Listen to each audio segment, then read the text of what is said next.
MLA Diwakar రావు ఆధ్వర్యంలో BRS కార్యకర్తల ఆత్మీయ సమ్మేళనం నిర్వహించారు. ఈ సందర్భంగా ఏర్పాటు చేసిన మీడియా సమావేశంలో ఆయన పాల్గొని ప్రతిపక్ష నాయకులపై ఎమ్మెల్యే దివాకర్ రావు విరుచుకుపడ్డారు. కాంగ్రెస్ నేతలు అక్రమంగా సంపాదించిన డబ్బులతో పాదయాత్రలు చేస్తున్నారని, ప్రజలు వారిని నమ్మే పరిస్థితి లేదని ఎద్దేవా చేశారు. గత 2 రోజుల కిందట నిర్వహించిన కాంగ్రెస్ బహిరంగ సభలో అసలు కార్యకర్తలు లేరని ఆరోపించారు. సిఎల్పి నేత భట్టి విక్రమార్క చేపట్టిన పాదయాత్ర మాజీ ఎమ్మెల్సీ ప్రేమ్ సాగర్ రావు అక్రమంగా సంపాదించిన డబ్బుతో ఈ పాదయాత్ర చేస్తున్నారని ఎద్దేవా చేశారు. కాంగ్రెస్ పార్టీ అధికారంలో ఉన్నప్పుడు ఎమ్మెల్సీగా ప్రేమ్ సాగర్ రావు చెలామణి అయి ఎన్నో అవినీతి అక్రమాలకు పాల్పడ్డారని ఆరోపించారు. 3,000 మందికి ఇంటి నిర్మాణం కోసం పట్టాలు ఇచ్చి భూమి చూపించకుండా పేదలను మోసం చేశారని అన్నారు. ప్రజా ప్రతినిధి ముసుగులో క్లబ్లో పేకాట అవినీతి దందాలు చేశారని అన్నారు. ముఖ్యమంత్రి నాయకత్వంలో మంచిర్యాల జిల్లాలో ఎన్నో అభివృద్ధి కార్యక్రమాలు చేస్తున్న మాపై అసత్య ప్రచారాలు చేస్తూ పబ్బం గడుపుకోవాలని చూస్తున్నారని అన్నారు. తగిన సమయంలో ప్రజలు కాంగ్రెస్ నాయకులకు బుద్ధి చెప్తారని అన్నారు. కార్యక్రమంలో Mancherial municipal chairman Pentarajaiah, BRS యువ నాయకులు Nadipelli Vijit Rao, municipal vice chairman Gajala Mukesh Goud, PACS chairman Sandella Venkatesh, AMC మాజీ చైర్మన్ పల్లె భూమేష్, స్త్రీ శిశు సంక్షేమ ఆర్గనైజర్ అత్తి సరోజ, పట్టణ అధ్యక్షుడు పల్లపు తిరుపతి, పట్టణ మహిళా అధ్యక్షురాలు గరికంటి సరోజ, కౌన్సిలర్లు, బీఆర్ఎస్ నాయకులు, కార్యకర్తలు పాల్గొన్నారు. రేవంత్ రెడ్డి గారు ఏమన్నారు? ఆయన అడ్డంగా ఎమ్మెల్సీ ఎన్నికల్లో నోట్ల కట్టలతో దొరికి జైలు జీవితం అనుభవించిన వ్యక్తి జైళ్ల కోసం, అరెస్ట్ కోసం మాట్లాడే నైతిక హక్కు లేదు అనేది రేవంత్ రెడ్డిని నేను ఖండించడం జరుగుతున్న మాట చెప్పాను. వాళ్ళు బాగా పెద్దగా చెప్పారు. ఓ పెద్ద ఎత్తున జనమని ఎన్నో అన్నారు.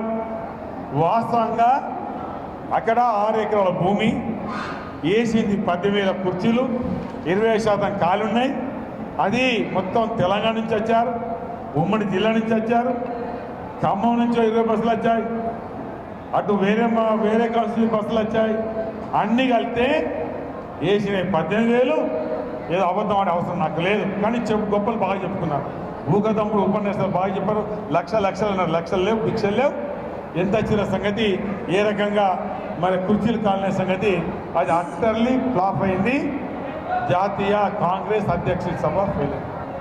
ఇక భట్టి గారు అంటారు, నిన్న ఇవాళ ఏమంటారయ్యా, ఆయన అదో యాత్రనండి, రోజు 6 కిలోమీటర్ల యాత్రనా? ఆనాడు తిరుగులో బాగా పెద్ద ఎత్తున 15, 20, 30 కిలోమీటర్లు. ఎన్ని రోజులు అయ్యా? ఈ నుంచి ఎన్ని కిలోమీటర్లు అయ్యా? మొత్తం మీద 200 కిలోమీటర్లకి ఎన్ని రోజులు దాటిందా? ఇప్పటికి బొచ్చే రోజులు దాటారు. 32 రోజులకు ఎంత తిరగాలండి? ఎన్ని తిరగాలి? 20 జిల్లాలు తిరగాలి. అది కేవలం వినండి అయ్యా, ఆ యాత్ర ప్రేమ్ సాగర్ రావు, ఆయన యాత్ర ప్రతి పైసా ప్రేమ్ సాగర్ రావు దోసుకున్న డబ్బు, భూ కబ్జా చేసిన డబ్బు, బ్యాంకులకు ఎగొట్టిన డబ్బు, ఆ పాదయాత్రకు పెట్టిన డబ్బు, పాదయాత్రలో తిన్న తిండి కూడా ఎందరో కంట నీరు కాచిన డబ్బు, ఈ భట్టి విక్రమార్క తిన్న తిండి కూడా అది అక్రమానికి, అన్యాయానికి గురైన డబ్బుని ప్రజల నుంచి, ప్రభుత్వం నుంచి దోసుకున్న డబ్బే ఇలా పాదయాత్ర పెట్టిన డబ్బు భట్టి విక్రమార్క గారు. ఈరోజు నేను సవాల్ చేస్తున్నా, మధుర నుంచి హాస్పిటల్ కావచ్చు, మరొకటి కావచ్చు, మీరేదో ప్రభుత్వం ఏర్పడతారా? మీరేదో మారుతారా? అది పగటి కళలు. భట్టి గారు పగటి కళలు. పట్టుమని 10 గేళ్ళని మీరు అది ప్రభుత్వం ఏర్పడుతుందంటే అది ఏం మాటలండి? అది ఇందాక పగటి కళలు అంటున్నా, పగటి కళలు అనకండి. భట్టి గారు మరొకటి అన్నారు. భట్టి గారు కమిషన్ల కోసం దివాకర కట్టించాడా? మీకు ఒకవేళ నీతి నిజాయితీ ఉంటే ఈరోజు ప్రేమ్ సాగర్ చెప్తున్నా, మీరు అనౌన్స్ చేయండి. హైదరాబాద్లో ఉప్పల్లో 61 ఎకరం భూమి కబ్జా చేస్తున్నాడు ప్రేమ్ సాగర్ రావు. ఈ 61 ఎకరాలు ఈ భూమి ప్రజల భూమి, పేదల భూమి, ఇది నువ్వు ఆక్రమించుకుంటున్నావు, ఇది నీ తప్పు అనే దమ్ము ధైర్యం మీకు భట్టి గారికి ఉన్నదా? ఒక మాట చెప్తున్నాను. మరొకటి నేను సవాల్ ఇస్తున్నా భట్టి గారికి. భట్టి గారు ప్రేమ్ సాగర్ ఇచ్చే డబ్బు, ఆయన ఎన్నైతే డబ్బులు బాగున్నాయో ప్రేమ్ సాగర్ రావు ఇస్తారా, లేకపోతే నేను ఇస్తానని చెప్పే దమ్ముందా భట్టి గారు అనే మాట చెప్తున్నాను. నేను కమిషనర్ కోసం ఒకవేళ మీకు దమ్ము ధైర్యం ఉంటే నిరూపించండి. దేనికైనా దివాకర్ సిద్ధంగా ఉన్నాడు. దివాకర్ కమిషనర్ కోసం లేడు. ఒకనాడు ఈ భూమి, ఒకనాడు కలెక్టర్ గారు ఇది జిల్లా మన మెడికల్ కాలేజ్ కోసం ప్రతిపాదించారు. ఒక కలెక్టర్ గారు నీళ్ళసం కలగలేదు. ఏదైతే ఈ పని మొదలు పెట్టినప్పుడు ఆనాడు అసెంబ్లీ డిజాల్వ్ ఉంది. నేను ఎమ్మెల్యేగా లేను, నేను కొబ్బరికాయ కట్టలేదు. మతి స్థిమితం లేని ప్రేమ్ సాగర్ చెప్పినట్టు మాట చెప్తే ఈ ఆయన బుట్టలో పడితే ఈ ఆయన పడిన గది నీకు కూడా పడుతుంది అని వాడు మాట ఎన్నిసార్లు ఓడిపోయిందో నీ గది కూడా గంటే పడుతుందని నేను బట్టి గారు చెప్పడం జరుగుతుంది. నేను చెప్తున్నాగా బట్టి గారు ఏం చెప్తున్నా, మీ పాదయాత్రలో ఎక్కడి పైసలు ఎవరిచ్చారు, అది ప్రేమ్ సాగర్ దోచుకున్న డబ్బు అవునా కాదా? ఆ పాదయాత్రకు ఎక్కడ గుర్తింపు ఉంటుందండి బట్టి గారు?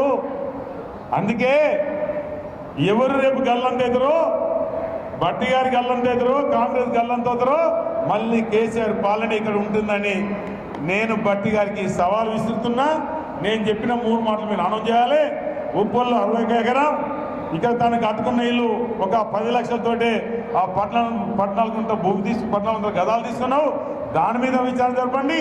దివాకర్ మీద ఏది ఉంటే విచారణ జరపండి. మీకు దమ్ము ధైర్యం ఉంటే. శాత కాకపోతే ఆయన వాగ్దానాలన్నీ విరమించుకోవాలని డిమాండ్ చేస్తున్నా. ఇక ఈయనంటాడే ప్రేమ్ సాగర్ రావు, ప్రభుత్వం ఎవరో ముఖ్యమంత్రి అట, అది పగటికల్లానే నీ నువ్వు గాంధీ భవన్నే ఏమన్నాడు, దాన్ని ఏదో ముట్టడిస్తాను. ఏమైంది అప్పుడు నీ పగటికాళ్ళు? నీ ఉత్తర కుమారుని ప్రగల్భాలు ఏమైంది? గాంధీ భవన్ ముట్టడి ఏమైంది? తుస్సు అన్నదా నీ ముట్టడి? ఉత్తర తెలంగాణ పార్టీ తుస్సు అన్నదా ప్రేమ్ సాగర్ రావు? ఎందుకయ్యా ఈ ఏమంటారు కదా, ఈ ఉట్టి మాటలు ఎందుకు మాట్లాడుతున్నావయ్యా? ప్రభుత్వం ఏర్పడుతుందట, ఎవరు ముఖ్యమంత్రి అయినా బడ్జెట్లో 20% ఇక్కడట. 20% అంటే 119 కాన్స్టిట్యూన్సీ సంబంధించింది 20% బడ్జెట్ ఒక్క నియోజకవర్గానికి పెట్టి 118 మరి నియోజకవర్గాలకి 80% పెడతారంటే అది తెలివి ఉన్న మాటలా, తెలివి లేని మాటలా? అది పగటిగల్లు. ప్రభుత్వం రాదు, నువ్వు రావు, నీ బట్టి గారు రారు, నీ కాంగ్రెస్ పార్టీ నామరూపాలు పోతాన్ని కూడా చెప్పడం జరుగుతుంది. ఇంకేమంటాడు, ఏది మంచి గట్టి నాయకత్వం లేదు. ఏం కావాలా గట్టి నాయకత్వం? నువ్వు మేమంతా 2009లో మేము ప్రజాపతి కలవలేకపోయాం. నువ్వు 13 మే 2వ తారీఖుగా ఎమ్మెల్సీ ఉన్నావు. కిరణ్ కుమార్ రెడ్డికి ఈ భూతానికి ఆ భూతానికి ఉన్నావు. 3000 పట్టాలు ఇచ్చావు. ఒక్క పట్ట కన్నా 70 గజాలు చూపెట్టినవా? ఇంకెందుకు మాట్లాడుతున్నావయ్యా? ఎందుకు మాట్లాడుతున్నావు ప్రేమ్ సాగర్ రావు? ఒక్కరికన్నా 70 గజాలు. నీ లెక్కలన్నీ గాడుపులో కొట్టుకుపోయే మాటలు. నువ్వు ఆనాడు ప్రేమ్ సాగర్ నుండి ఏం చేసినావయ్యా? పత్తాల కప్పు నడిపించుకున్నావు, కాంట్రాక్ట్లు తీసుకున్నావు. స్లాబ్ అయ్యకుండా మరొకసారి రాయాలి దయచేసి. అక్కడ సోషల్ వెల్ఫేర్ బిల్డింగ్ లక్ష్మేట, ఆ బిల్డింగ్ స్లాబ్ వేయకుండానే అధికారిని డిమాండ్ చేసి బిల్లు ఇవ్వన్నావు. నువ్వు అనయ్యా?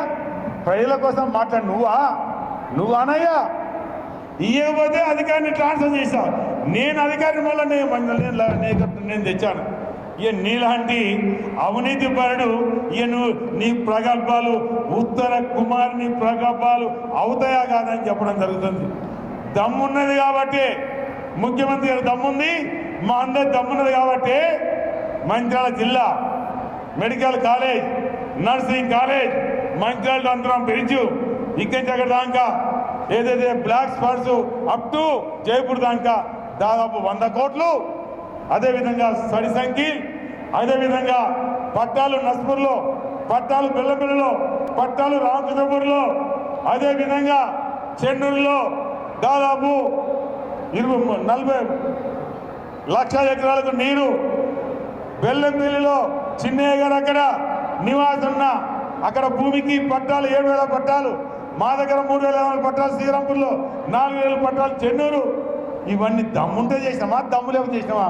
నీకు దమ్ము లేకనే మా తర్వాత 2013 మే 2వ తారీఖుగా ఎమ్మెల్సీగా ఉంది. దమ్మున్నా, నీకు దమ్ముంటే ఒక్క పనైనా. మేము ఆనాడు కాల్పెట్లో 14 ప్లాట్లు తెచ్చాను, ఎల్లమెల్లి ప్లాట్ తెచ్చాను, ములకల్ల ప్లాట్ తెచ్చాను, చెల్లెపేట ప్లాట్ తెచ్చాను, గూడెం లిఫ్ట్ తెచ్చాను, ఇంజనీరింగ్ కాలేజ్ తెచ్చాను, ఐటీఐలు తెచ్చాను. దేవాపూర్లో కంపెనీ మొదలైనప్పటి నుంచి కొంతమందికి ఉద్యోగాలు దొరికినప్పటికీ ల్యాండ్ లూజర్స్ ట్రైబల్స్కు ఆనాడు హైకోర్టు ఆదేశం ఇచ్చింది ఇవ్వాలని, ఆనాడు ఉమ్మడి జిల్లా ఆదేశం ఇచ్చింది 20 మందికి ఉద్యోగం ఇవ్వాలని. 2004 రెండోసారి ఎమ్మెల్యే అయిన తర్వాత కంపెనీకి నాతో అవసరం పడితే ఆనాడు నాకన్నా పెద్ద 30 ఏళ్ళ ఉద్యోగాలు తండ్రులు చనిపోయారు, తండ్రుల కొడుకు నా దగ్గరికి యాజమాన్యం వస్తే 20 మందికి ఉద్యోగం వస్తేనే మీ కంపెనీకి నాకు సహకారం లేదని 3 రోజులు పట్టినే 19 ఒక్కరికి అన్నదానం తీసుకుంటూ 19 మందికి ఉద్యోగాలు ఇచ్చింది. తెలుసుకో ప్రేమ్ సాగర్ రావు, దివాకర్ రావు, తెలుసుకో ప్రేమ్ సాగర్ రావు, దివాకర్ రావు. అదే కాజ్పేట మండలంలో 14 ప్రాజెక్టులు తెచ్చినా, కట్టినా, నిర్మాణం చేసినా నీళ్లు ఇడిచాం. అది దమ్మున్న నాయకులు ఆనాడు ఈనాడు మేమే. నీకు దమ్ము లేదు, నువ్వేమైనా ఏదైనా పోతే పోలీసు రూపుదాలతోటి మధ్య నడిచేట్టు నువ్వు మమ్ముల విమర్శించే నైతిక హక్కుందా? మరొకటి చెప్తున్నా చివరిగా, ఎందుకు మాట్లాడతావయ్యా? నన్ను మాట్లాడే హక్కు లేదు. నేను నీకు సహకరించినప్పుడు, నీకు డీసీబీ చైర్మన్గా సహకరించినప్పుడు, నీకు డీసీబీ చైర్మన్గా నేను కోనప్ప గారు స్వర్గ వెంకటస్వామి ఇంట్లో సహకరించినప్పుడు మీ ఇద్దరం సహకరించాం, ఆయనకి ఇవ్వండి. ఏమన్నావయ్యా ప్రేమ్ సాగర్ రావు? ఏమన్నావయ్యా? చేతులు పట్టుకొని, నా చేతులు పట్టుకొని, అన్నా నీ మేలు మరవలేను, నాకు ఒకనొక కొడుకు సాక్షిగా, నేను నమ్ముకున్న దేవుని సాక్షిగా నువ్వు నాకు ఈ పదవి ఇప్పించావు, ఏనాడు కూడా నీకు వ్యతిరేకంగా రానున్నవే. నువ్వా నా గురించి మాట్లాడేది? నీకు కొడుకు ముఖ్యమా, రాజకీయం ముఖ్యమా? నీకు దేవుడు ముఖ్యమా, నీకు రాజకీయం ముఖ్యమా? నాకు దేవుడు ముఖ్యం, రాజకీయం ముఖ్యం కాదు. ఒకవేళ నీలాగా ఒట్టు పెట్టుకుంటే 1000 కోట్లైనా అటు ముఖం చూడను. అది దివాకర్ ప్రాధాన్యత, ప్రత్యేకత అని చెప్తున్నా. దీనికి మాట్లాడుతాముంటే నేను మాట్లాడింది ప్రేమ్ సాగర్ మాట్లాడాలి, అన్నిటికీ సమాధానం చెప్పాలి. ఇంకొన్నాయి చెప్పండి, ఇంకా బాగున్నాయి. ఎమ్మెల్సీ చేసినప్పుడు ఆయన అంటే నథింగ్ అని చెప్పాను. కోఆపరేటివ్ బ్యాంక్ అప్పుడు అన్నా నీకేం సాయం అంటే నథింగ్ అని చెప్పాను. ఒక పెద్ద ప్రాజెక్టు నాయకుడికి వచ్చేటప్పుడు పవర్ ప్రాజెక్టుకు ఆనంద ముఖ్యమంత్రి దగ్గర పట్టుకుపోయి ఏదో కథనాలు చెప్తే, నీ కథనాలు నాకు అవసరం లేదు, నువ్వు నా దగ్గర వచ్చావు, నీకు ప్రాజెక్ట్ ఇప్పించడానికి ప్రయత్నం చేస్తామన్నా, ఇంకో మాట మాట్లాడినా నీకు దమ్ము ధైర్యం ఉంటే ఆ మాటలు చెప్పాలి. నీకు ప్రాజెక్టు కోసం, ప్రైవేట్ ప్రాజెక్టు కోసం నాకు వచ్చినప్పుడు ఆనాడు ముఖ్యమంత్రి నేనున్న మరొక ఎమ్మెల్యే, ఆ ఎమ్మెల్యే ఇలా వేరే పార్టీలో కాంగ్రెస్ పార్టీ ఉన్నారు, మేము ఇద్దరం నీకోసం వచ్చాం. ఏమన్నా నేను అడిగినామా అయ్యా? ఏమన్నా అడిగినామా?